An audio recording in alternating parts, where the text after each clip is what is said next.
अमावस की काली रात थी।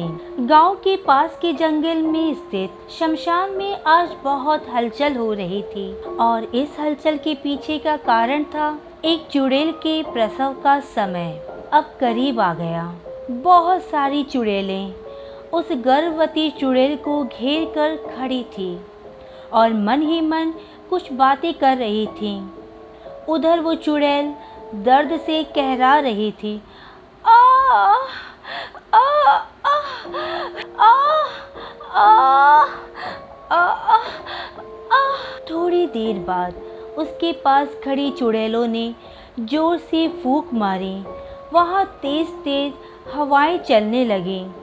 थोड़ी देर बाद गर्भवती चुड़ैल ने एक बच्चे को जन्म दिया।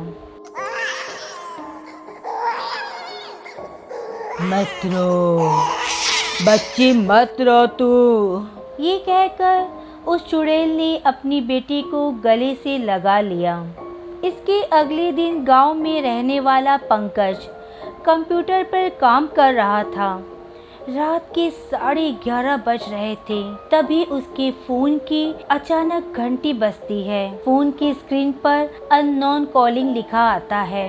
Hello hello. Pankaj hello hello करता रहता है, लेकिन दूसरी तरफ से कोई आवाज नहीं आती है। अरे कौन है भाई? कोई कुछ बोलता क्यों नहीं? इतनी रात को परेशान क्यों कर रहे हो? ये कहकर वह फोन की लाइन कट कर देता है। आजकल फोन पर लोग बेमतलब परेशान करने लगे हैं। पंकज गुस्सा करते हुए फिर से अपने काम पर लग जाता है। कुछ टाइम बाद फिर से उसके फोन की घंटी बजती है। इस बार फिर से फोन की स्क्रीन पर अननोन कॉलिंग लिखा हुआ आता है। से वो गुस्से से फोन के तरफ देखता है और फोन उठा लेता है। Hello hello. अरे कौन परेशान कर रहा है? मुंह में पान चबा रखा है क्या? तभी दूसरी ओर से धीरे से एक औरत की आवाज आती है। पंकज, तुझे मारने वाली जन्म ले चुकी है। अब तू नहीं बचेगा, नहीं बचेगा तू। जैसे ही पंकज ने सुना वो डर गया और उसने घबरा कर कहा, कौन है? कौन बोल रहा है? पंकज, तू बच सकता है तो बच के दिखा। तुम्हें मारने वाली अब जन्म ले चुकी है। अब तू नहीं बचेगा, नहीं बचेगा।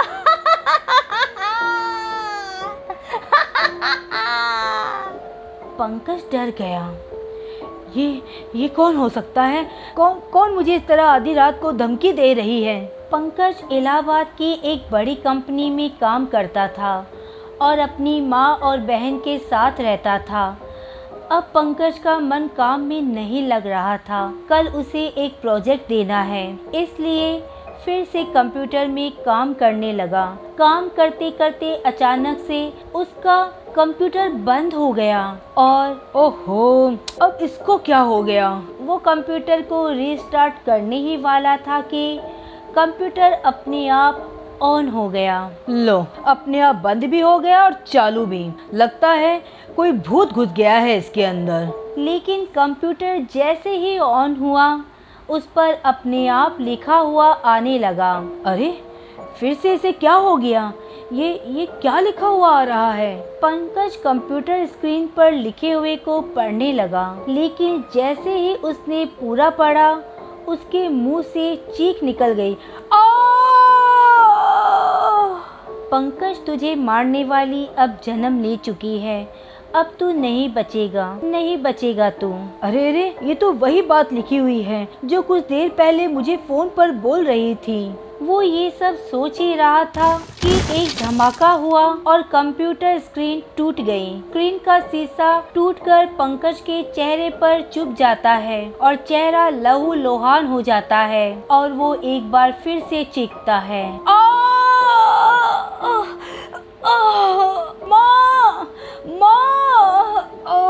उसकी चीख की आवाज सुनकर उसकी माँ और बहन आ जाती है। क्या हुआ पंकज? क्या हुआ भैया? तुम इतनी जोर से क्यों चीखे? तब पंकज डरते डरते कहता है, माँ, ये कंप्यूटर स्क्रीन देखो कैसे टूट गई है। इसके शीशे टूटकर मेरे चेहरे पर लगे हैं। इसे इसे कितना खून निकल रहा है। ये सब तुम क्या कह रहे हो बेटा? क्या हुआ तुम्हारे चेहरे को? और कौन सी स्क्रीन टूट गई?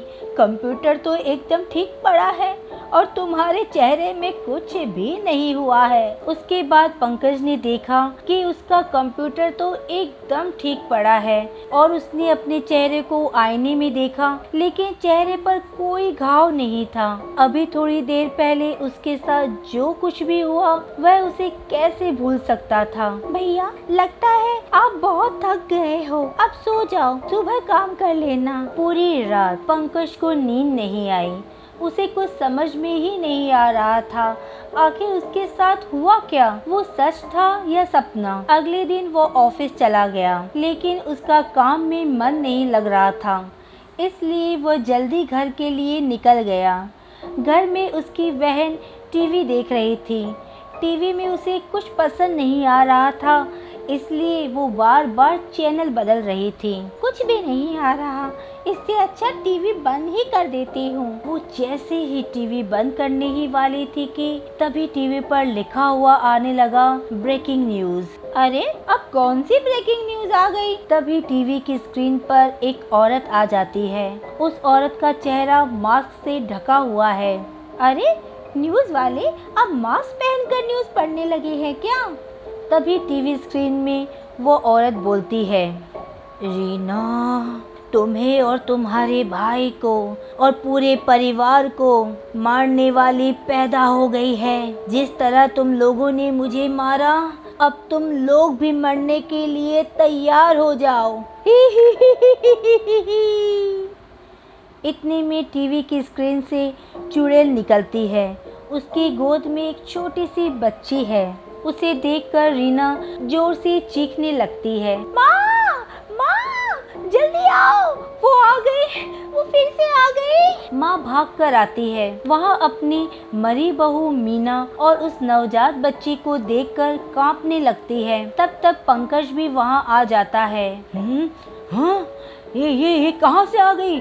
इसे तो हमने। अचानक वो बच्ची हवा में उड़ने लगती है और जोर जोर से हंसने लगती है। भैया, भागो, भागो यहाँ से, माँ भागो यहाँ से। लेकिन उसके भागने के पहले ही वो बच्ची उसके सामने आ जाती है और उसे जोर से धक्का मारकर जमीन पर गिरा देती है और उसके सीने पर चढ़ जाती है। उसका गला दबाने लगती है। छोड़ दो मुझे। लेकिन चुड़ैल की बेटी गला दबाकर उसे मार देती है। उसके बाद वह उड़कर पंकज के कंधे पर चढ़ गई। हाँ, मुझे माफ कर दो, मुझे गलती हो गई मुझसे। तुम लोग को तो भगवान भी माफ नहीं करेगा।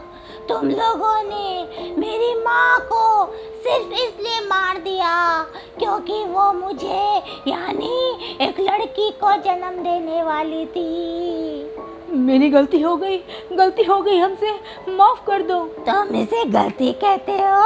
तुम्हारी माँ और बहन ने ये सब भी तो कभी लड़कियाँ थी, लेकिन अफसोस इन लोगों ने इस बात को भुला दिया और मेरी माँ बेचारी 8 महीने की गर्भवती थी, उसे सीढ़ियों से धक्का देकर नीचे गिरा दिया।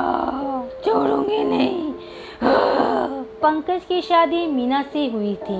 शादी के बाद से ही पंकज और उसके घर वाले उसे दहेज के लिए तंग करते थे, उसे बिना मतलब मारते।